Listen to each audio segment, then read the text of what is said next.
Hello বন্ধুরা, আমি এখন আসছি একটা হাটে। হুট করে আমার এক কাকা দেখতেছি সুন্দরভাবে বাঁশের জাল বিক্রি করতেছে। হ্যাঁ, বাঁশের জাল।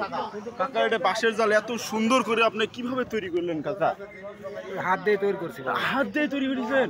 বাহ, তাহলে বাঁশের জাল। ওয়াও, কি সুন্দর বাঁশের জাল! দেখছেন, এইভাবে কিন্তু মাছ ধরে কাকা। এটাকে কি বলে? এটাকে বলে হচ্ছে খোলসুল। খোলসুল? আমি আজকে গেছি নাম শুনছি এটার নাম খোলসুল। আরে মানুষ কেউ বাঁশের জাল, কিন্তু আপনি বলেন খোলসুল, এটা কোনো কথা কাকা?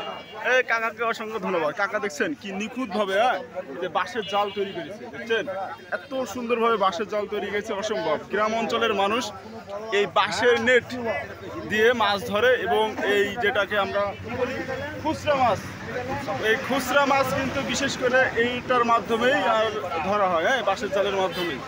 তো আপনারা যারা এই বর্ষাকালে মাছ ধরতে চান, খুচরা মাছ ধরতে চান, এই হাটে এসে আপনারা এই বাঁশের জাল বা খোলসুল যেটাকে বলে, এই খোলসুল অবশ্যই আসে কিনে নেবেন।